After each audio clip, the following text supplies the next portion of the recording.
राम के भाई भरत, जिन पर सबसे कम चर्चा होती है, सबसे कम भरत पर बोला गया है। लक्ष्मण उनके साथ 24 घंटे रहते हैं। शत्रुघ्न पर तो कम ही बोला गया है, भरत पर सबसे कम बोला गया है। सरस्वती ने देवताओं के कहने पर मंथरा की बुद्धि फेर दी। सरस्वती ने देवताओं के कहने पर कैकेयी की बुद्धि फेर दी।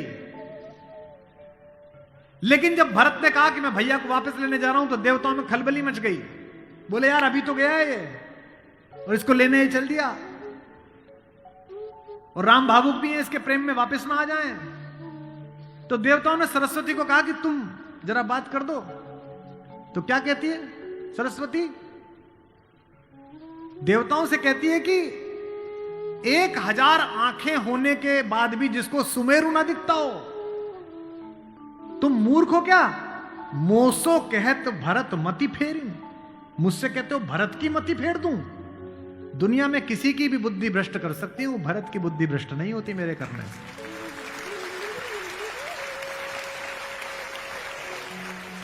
भरत जब भैया को ढूंढते हुए निकले, तो पूरे खानदान को लेकर निकले। भरत ने कहा किसी की तो मान लेंगे, कौशल्या की मान लेंगे, ससुर को भी लेकर गए। जब पहली रात भरत वहीं रुके जहां राम रुके थे, भरद्वाज के आश्रम में। सुबह चलते समय भरत संकोच में थे, तो भरद्वाज ने कहा कि राजन, क्योंकि राजा हो चुके थे, आपके चेहरे पर संकोच है। तो भरत ने डरते हुए कहा कि महर्षि मैं डरा हुआ हूं, मेरी मां ने इतनी बदतमीजी की बात कर दी, मैं बाहर था। भरत को नहीं बताया गया था कि पिता दिवंगत हो गए, पता है आपको ये बात थी? भरत को संदेश भेजा गया था तो उसमें यह नहीं कहा गया था कि पिता एक्सपायर कर गए, यह कहा गया था कोई इमरजेंसी है, घर आओ। अयोध्या के बाहर नंदीग्राम में इनके पूर्वजों का एक मंदिर था, जहां इनके पूर्वजों की प्रतिमाएं लगी हुई थी। मानधाता की, दिलीप की, रघु की, अज की, नहुष की। वहां भरत रास्ते में रुके अपनी सेना के साथ पूजन करने के लिए, कि पूर्वजों का पूजन कर लूं, पुरखों का। पुरोहित ने हाथ में थाली दी, तो पहले इसका पूजन प्रथु, जो सबसे पहले जिनके कारण ये पृथ्वी कहलाती है, इनके घर के, फिर मानधाता का, फिर राजा बलि का जिन्होंने अपना मांस दे दिया था, रंतिदेव का। पूजन करते करते अज, रघु, दिलीप तक आए, और जैसे ही उन्होंने अगली मूर्ति देखी तो देखी पिताजी की मूर्ति। तेज तो थे ही, उन्होंने पुरोहित की तरफ देखा कि ये क्या? पुरोहित की आंख में आंसू, उसने कहा कि महाराज नहीं रहे, और भरत के हाथ से थाली छूट गई। भरत ने कहा मुझे किसी ने बताया क्यों नहीं कि पिताजी दिवंगत हो गए, क्या हुआ था? बोले राम को वनवास मिल गया। भैया को वनवास क्यों मिल गया? आपकी मां ने मांग लिया। भरत घोड़ा दौड़ाते हुए अयोध्या तक पहुंचे, रोते हुए। सोच के देखिए, भरत जैसा भाई,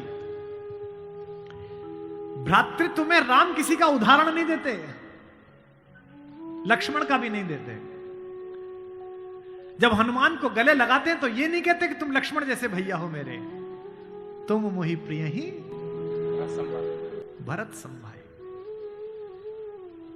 देना हुआ है जब कोई प्यारा उदाहरण, हमने दिया है सिर्फ तुम्हारा उदाहरण।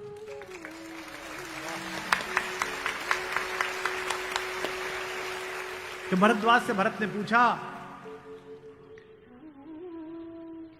कि भैया मुझे माफ तो कर देंगे ना? मैंने इतनी बड़ी गलती की, एक ऐसी गलती जो भरत ने की नहीं, उसके पश्चाताप में भरत। मां ने इतनी गलती की, मुझे माफ तो कर देंगे?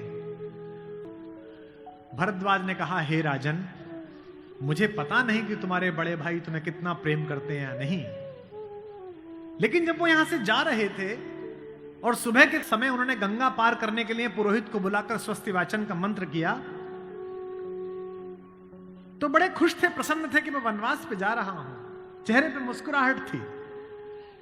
लेकिन पुरोहित ने हाथ में जल दिया, और जैसे ही पुरोहित के मंत्रों के बीच में निकला कि जम्बूद्वीपे भरत खंडे, और जैसे ही भरत सुना, राम के हाथ से जल गिर गया और वो जमीन पर गिर पड़े और हाय भरत चिल्लाने लगे। इतना प्रेम तुम्हें राम करते हैं।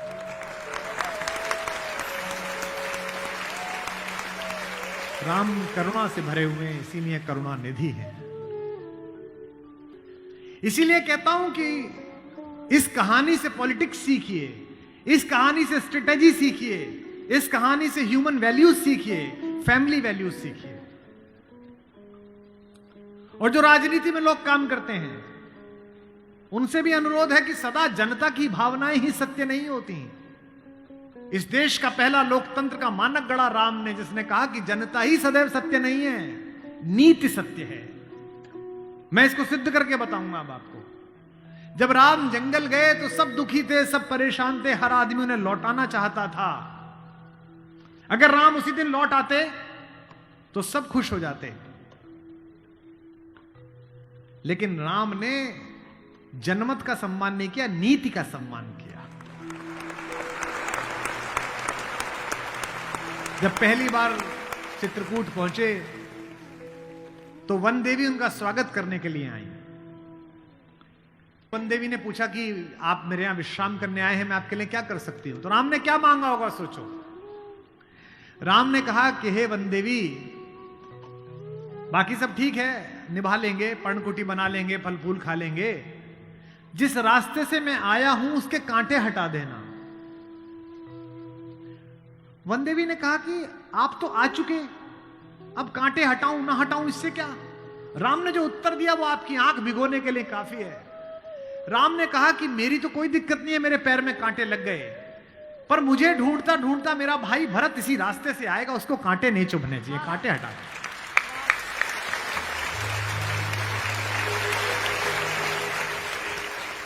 तो वन देवी को जिज्ञासा हुई। वन देवी ने कहा कि यथाज्ञा पयति महाराज, हे महाराज आपने जो आज्ञा दी मैं कर दूंगी। एक छोटी सी मेरी जिज्ञासा है, क्या अयोध्या का राजा, अयोध्या की चतुरंगिणी सेनाओं का सेनापति, दशरथ का पुत्र, राम का छोटा भाई भरत इतना नाजुक है कि रास्ते में चलेगा तो उसके कांटे चुभ जाएंगे? राम ने कहा नहीं, वो तो वज्र के समान है, उसकी छाती से टूटकर तो इंद्र का वज्र टूट जाता है, ये कांटे उसे परेशान नहीं करेंगे। वन देवी ने कहा फिर क्यों हटा दूं? बोले परेशानी यह है कि जब उस रास्ते पर आएगा अगर एक कांटा भी चुभा तो उसका दिल यह सोचकर टूट जाएगा कि मेरे कारण मेरे भैया को इन कांटों को झेलना पड़ा है।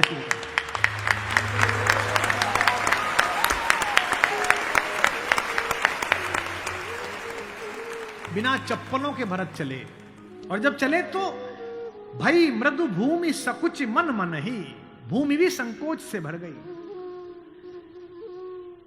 कोमल चरण चलत बिनु पनहि, कोमल चरण चलत बिनु पनहि, भई मृदु भूमि सुकुचि मन मनि। इसका मतलब ये है कि भगवान स्वयं कष्ट सह सकते हैं, पर जो उन्हें प्रेम करता है वो कष्ट सहे, ये उन्हें स्वीकार नहीं।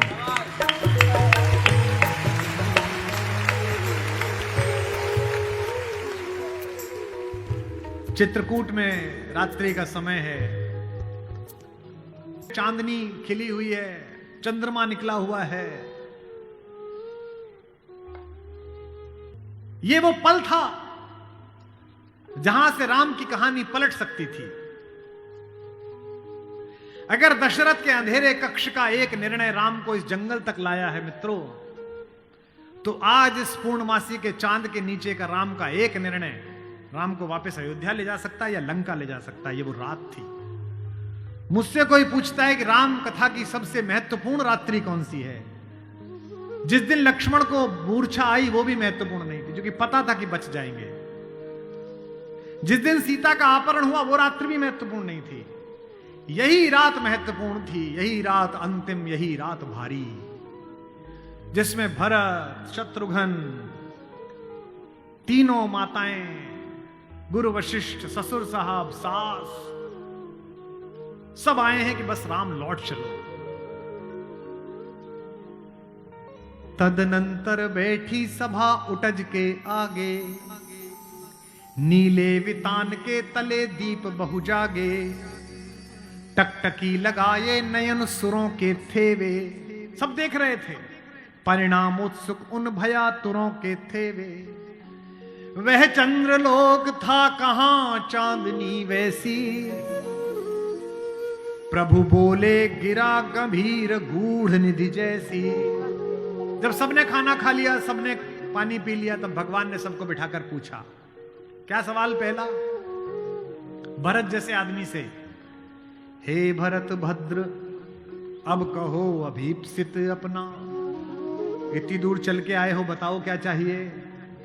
सब सजग हो गए, भंग हुआ ज्यों सपना। एक बात पूछी कि बेटा बताओ क्यों आए हो, तो क्या बोले भरत? हे आर्य रहा क्या भरत अभीप्सित अब भी। आप मुझसे पूछते हो कि मुझे क्या चाहिए? मुझे तो सब मिल गया भैया। इसी दिन के लिए तो मेरा जन्म हुआ था, पिताजी मर गए मेरे कारण, आप जंगल में बैठे हो मेरे कारण, सोने के आभूषण पहनने वाली मेरी भाभी एक वलकल पहने हुए मेरे कारण, जिसके सर पर अयोध्या का राजमुकुट होना चाहिए था उसके सिर पर जटाजूट है मेरे कारण। हे आर्य रहा क्या भरत अभीप्सित अब भी। मिल गया अकंटक राज्य उसे जब तब भी।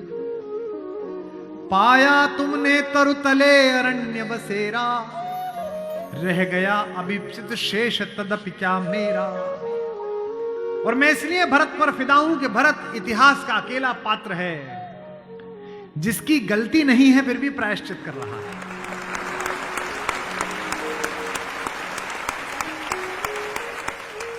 भरत अकेले हैं जिनकी कोई गलती नहीं है, उनकी मां की गलती है और वो प्रायश्चित कर रहे हैं। यहीं से राम का लोकतंत्र प्रारंभ होता है। कैसे?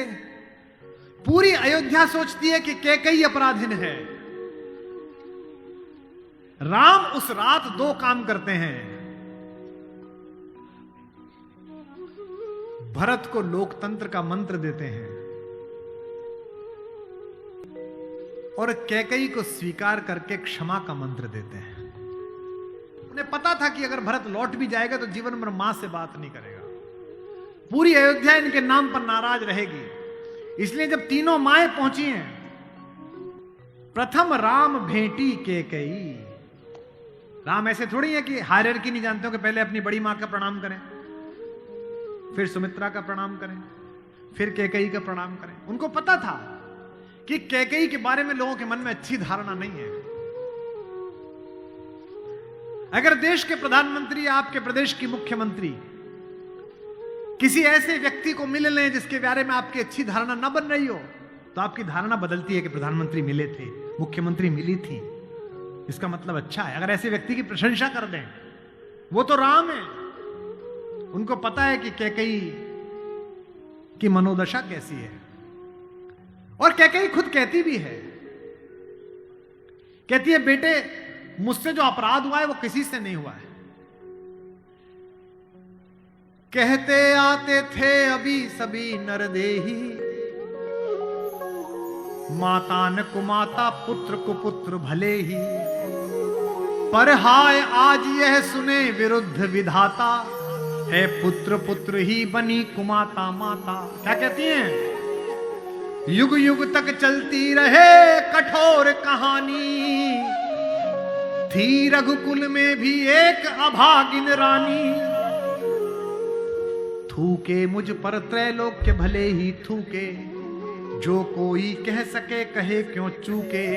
लेकिन एक बात मांगती हूं राम तेरे दरबार में, छीने न भरत का किंतु मातृपद मुझसे। रे राम दुहाई करूं और क्या तुझसे।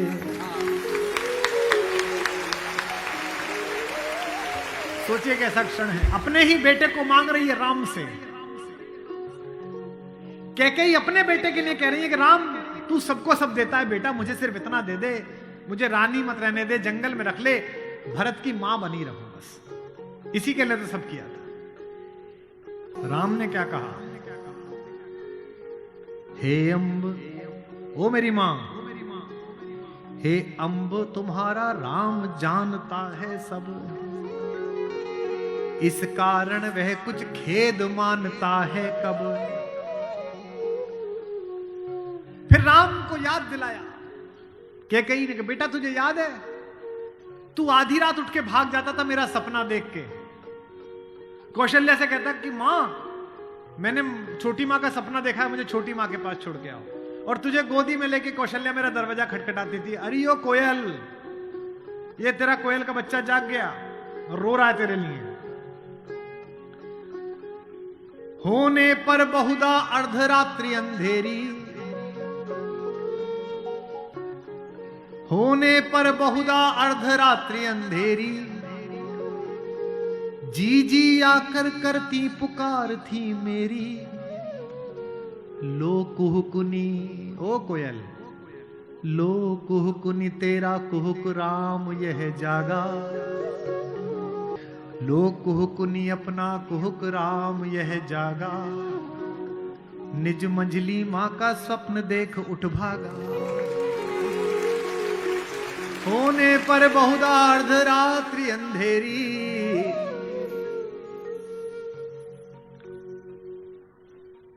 राम ने क्या कहा, मैं वही राम तू वही कैकेयी मेरी। कि 100 बार धन्य वह एक लाल की माई। कौन? 100 बार धन्य वह एक लाल की माई,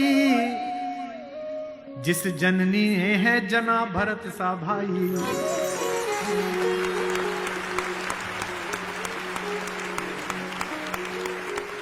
पागल सी प्रभु के साथ सभा चिल्लाई।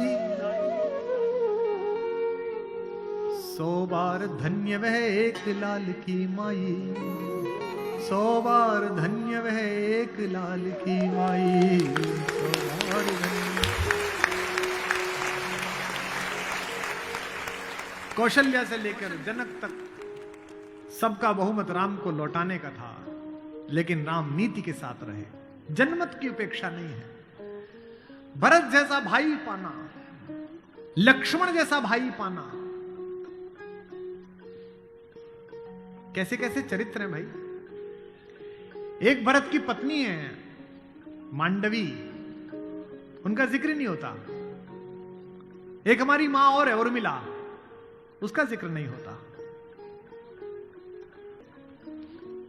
उर्मिला का कलेजा देखिए, मांडवी का कलेजा देखिए। जिस दिन लौटने के बाद भरत ने राज्य संभाल लिया, भाई की पादुकाएं रखकर सिंहासन पर, कौशल्या जाग रही थी। उन्होंने देखा कि ऊपर कोई घूम रहा है, कोई छाया घूम रही है महल में, अंतःपुर में। तो वो ऊपर गई तो देखा मांडवी घूम रही थी, भरत की पत्नी। तो कौशल्या ने पूछा कि बेटा तू सोई नहीं? उसने कहा हां मां मैं अभी जाग रही हूं। भरत सो गया होगा बेटा, तो उसके कक्ष में चली जा। तो कौशल्या से मांडवी ने कहा कि मां वो तो है ही नहीं यहां, कहां गया?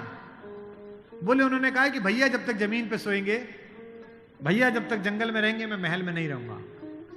वो अयोध्या के बाहर जो नंदीग्राम दिखता है ना, वहां दूर, वहां उन्होंने कुटिया बना ली है, प्राइम मिनिस्टर ऑफिस वहीं बना लिया, वहीं फाइल मंगाते हैं। तुझे नहीं ले गया? संकोच में पड़ी हुई मांडवी ने कहा, मां मैंने तो कहा था आप जंगल में अकेले कैसे रहेंगे कुटिया में, मैं सेवा कर दूंगी, ले चलो। उन्होंने कहा नहीं, भाभी राम भैया के साथ चली गई हैं, तीनों माओं को देखने के लिए कोई नहीं है, तुम यहीं रहो, उनकी जिम्मेदारी हम पर है। कौशल्या ने कहा कि बेटा सो जा। बोले मां वो उनकी कुटिया दिख रही है, उसमें अभी दीपक जला हुआ है, यानी कि वो अभी काम कर रहे हैं। एक बार वो दीपक मंगल हो जाए, अंधकार हो जाए, तो मैं भी जाकर सो जाऊंगा। ऐसी मांगी।